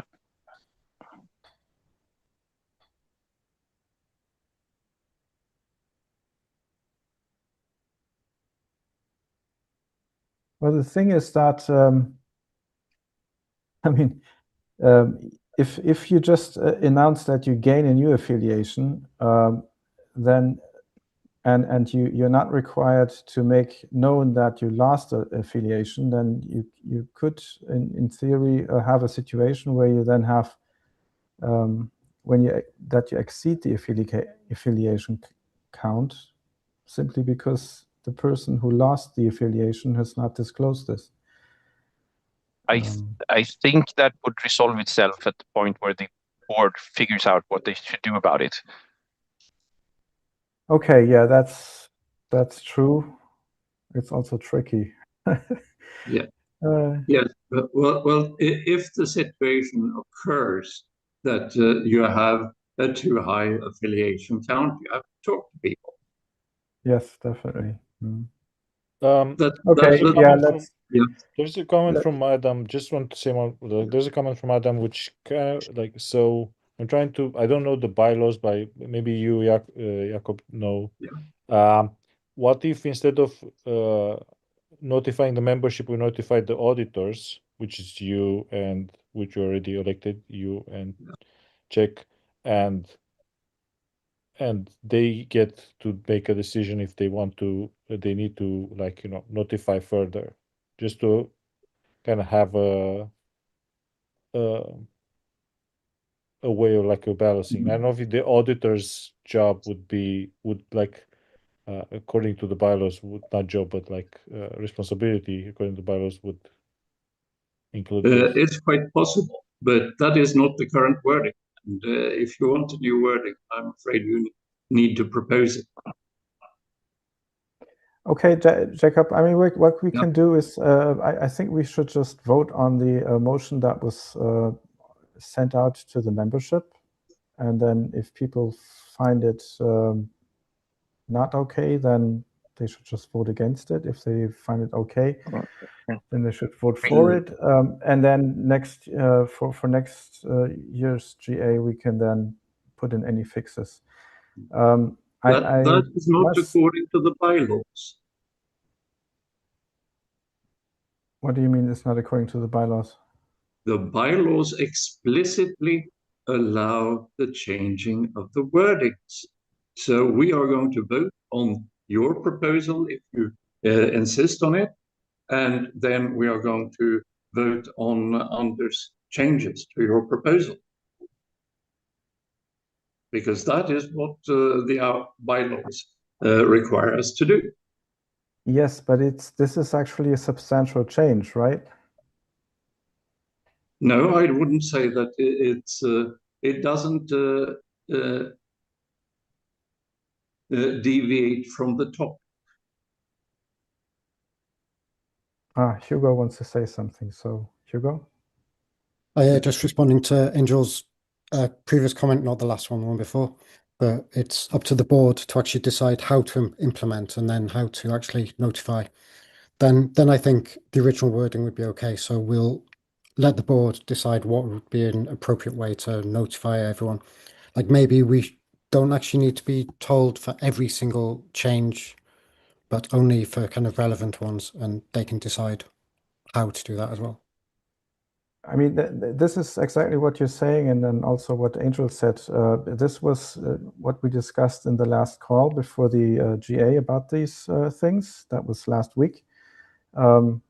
Basically, what I said is that the bylaws only need to give a direction of where things go, and then the board has to decide on the policy to, decide on the specifics of how certain things are to be done.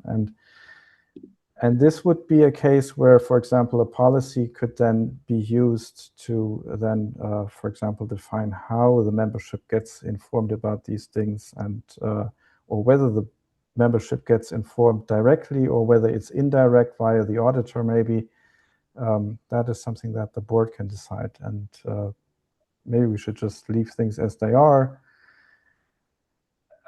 and then vote on this motion and not put in the change that Anders suggested. But of course, we can also do 2 votes and then see what happens. So yeah, then I'm happy with the original wording. Thank you for clarifying.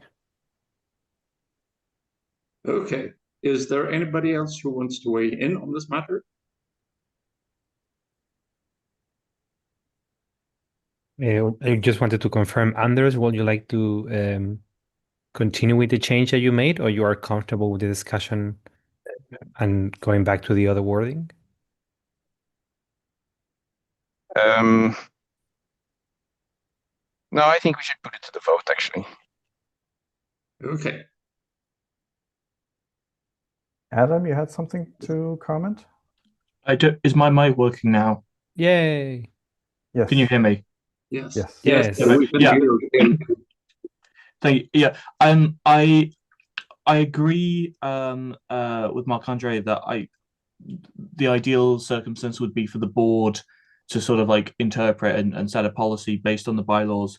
I just think my interpretation of the current wording is that it does say that all affiliations must be notified. So sort of the material changes or whatever. I don't think the board has the leeway to make that judgment call under the text as written. My understanding is that the board still does need to give every affiliation, and you can sort of that does, I think, lead to a generic case. I prefer Anders' change, but it is this sort of thing of like the made known. I think maybe we can read something into that about put it on a website. But I personally will probably vote no to this change, just because I think voting in a change and then knowing that we need to make material changes to it or think about making changes to it, I'm not necessarily comfortable with. But I think with Anders' change, I'm more comfortable with it. Okay. Anybody else? And we will move on to a vote. And we are going to do this vote in 2 stages. The first one is a vote between Marc-Andre's proposal and Anders' proposal. Majority wins.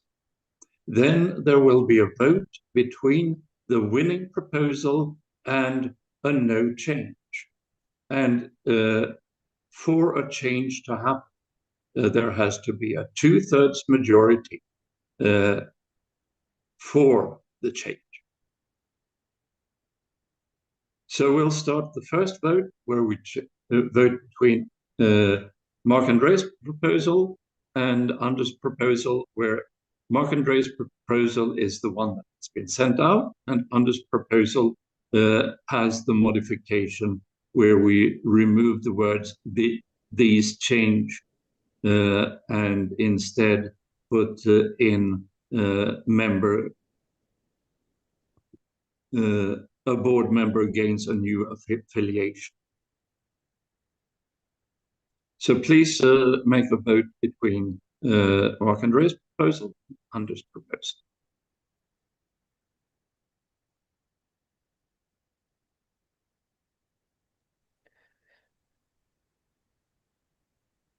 We need some time while preparing it, but Okay. just stay with us. I have a question. So right now, after Andrew's change, does it make sense grammatically? Because must be, so yeah, the sentence looks a bit weird. So maybe someone can double check the grammar.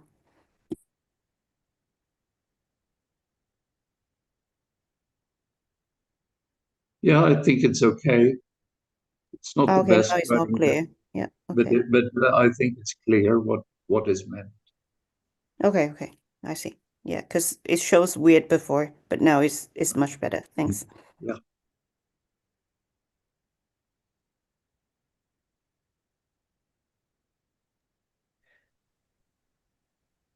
Well, thank you very much, Raquel, for the prompt. Okay. Please cast your vote for Marc-André's proposal or Anders' proposal, or abstain.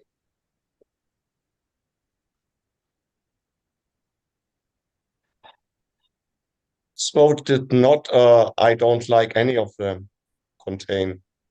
Then you will vote no in the next vote.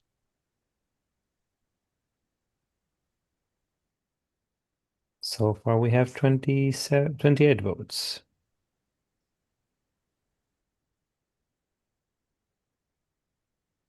Give it a little more time. Yeah, we're at 30 at the moment. I think we had lost a couple of people during this, so I don't know what is the maximum, but currently we are sitting at 30 votes. For the sake of the preliminary results, I will just try to encourage people that haven't voted to please vote. 32 at the moment. I think the maximum, maybe Arthur, you can correct me, I think it is total -4. I think so, yes. Or -3. Yeah, -3. Okay, so we are at the moment at 32. I'm closing the vote now. Okay. And we have 34% for Marc-André's proposal, 44 for Anders, and 22 abstain. So Anders' proposal has won this round. And then we're putting Anders' proposal against no change. By the way, you're saying that this is my proposal. This is not really my proposal because Yeah, I just collected input from other people and then wrote up some text. So it's not really my proposal. I think it is important, but I think the second motion is actually more important than this one. Yeah, I think we will have a much easier time getting that one through.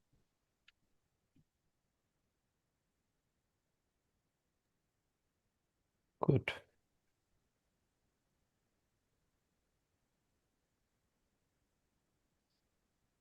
So I think also we might need some time now for the next one.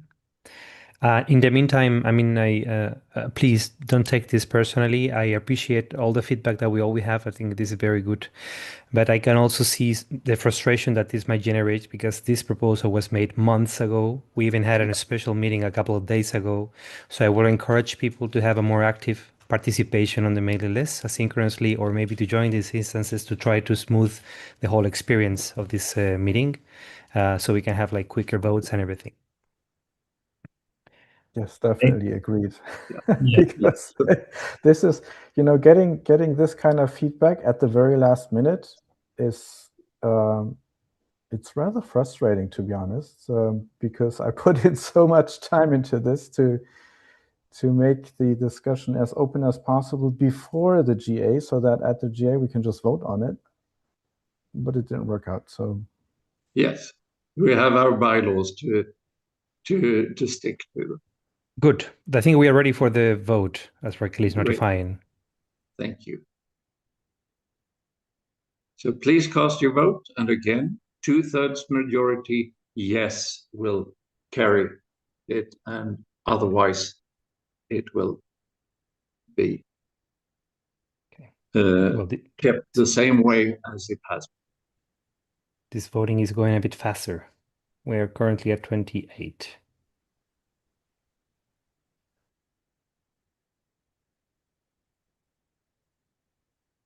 $29, $31, $32, $33. Oh my God, that was fast. $33 at the moment. Okay, I am going to give you a few more seconds. And now we close the vote. And we have 82% yes, 12% no, and 6% abstain. So we have decided to change this item in the bylaws. Now we move on to the next part, and we start with being open for discussion. So this moves the nomination for candidates to be before the meeting, to at least 5 days before the meeting, where you notify the board about your candidacy, or rather notify the nomination committee about your candidacy. That again is a procedure set up by the board. Do we have anyone who wants to comment on this item? I may make one small comment that just on the wording that you used now, Jacob, that it's made known to the board, since it says that the list of the board and election candidates must be published. Yes. Then that means that you probably need to notify earlier so that it can be published in time, unless the notification is sent directly to the mailing list. I would say it's up to the board to regulate that you have to send it in a certain number of days before you have to send your things out.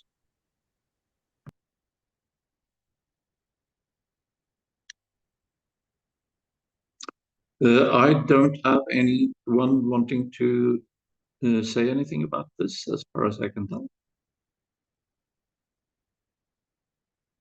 There are no comments in the chat regarding this.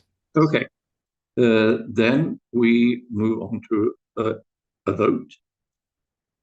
And we have a vote where yes is for the changes and no is to keep the wording of the bylaws the same, and you can abstain as usual.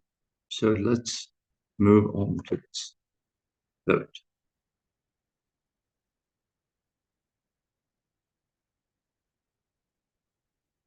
We are sitting at 27, 28, 29, 30.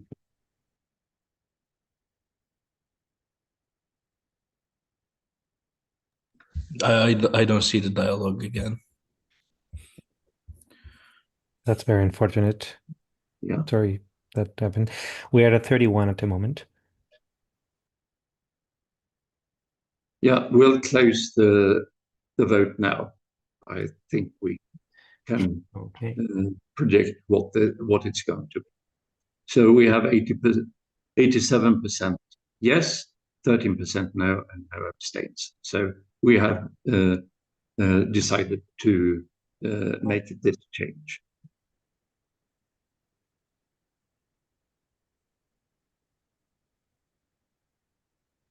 And then I'm going to hand the word back to Marc-André for his last item. While he is I'm going to go find a charger for my device here because it's going to die. Okay, so I'm going to try to be brief about these things. We had some additional requests coming from the members, but in the discussions that we had about these things, basically it came out that no changes to the bylaws are necessary for these things, and so I just collected the requests here in this extra section. So one thing that was proposed was to perhaps set up a separate company and then run the conference using that company, and then have the board, for example, only be an advisory board and or deal with other things like development of the Python community in Europe. But during the discussions we had, there were a number of concerns that came up. For example, the company would then not be under direct influence of the board anymore, and so it could start doing things that the board might not necessarily find appropriate. But with the board having less influence on the way that the conferences run, this would create kind of like a lag in terms of how to fix things. And so the idea was to just perhaps consider setting up a company for the purpose of making VAT handling easier. And the way to do that is that you basically outsource the ticket sales for the conference to a separate company. And then the relationship between the EPS and that company would only be to just collect the money from the ticket sales. And then, of course, the company could then would probably have costs, and then the cost would be taken from the ticket sales. This would basically just be a financial vehicle that you put in between to make things easier in terms of taxation. And that was something that Anders was asking for. And the other concern was that a lot of work on the board is actually things, or has to do with things that can more or less easily be outsourced to professionals, contractors, for example, doing these things. And the suggestion there was that in order to simplify the work or ease the work for the board members and also other volunteers in the organization, to basically use more contractors to make the work easier and less, prevent burnout essentially from the board members.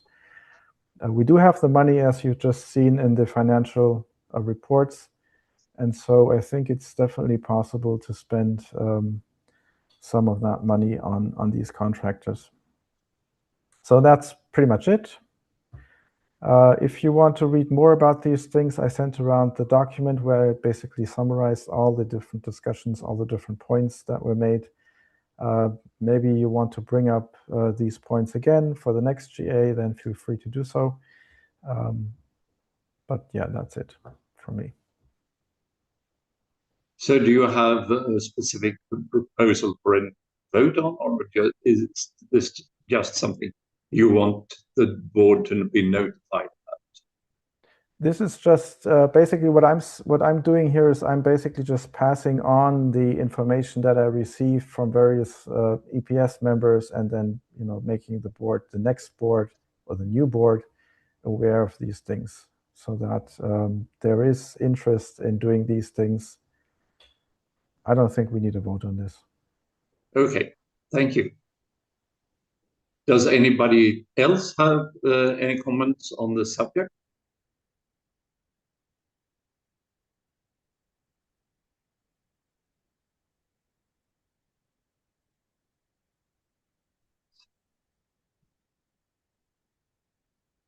No, I don't find anything.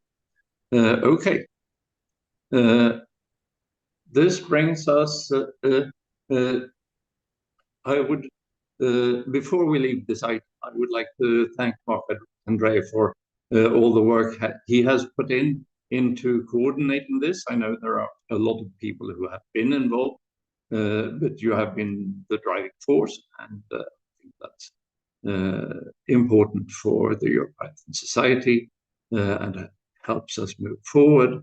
So thank you very much. Now we move to the official closing of the official part of the meeting, and I would like to end by thanking the outgoing board for arranging what I think was a terrific conference, the last one in Prague for some time, and I've really enjoyed the time in Prague, and I'm actually going back to Czechia September on a wine trip with my sommelier society from Gothenburg.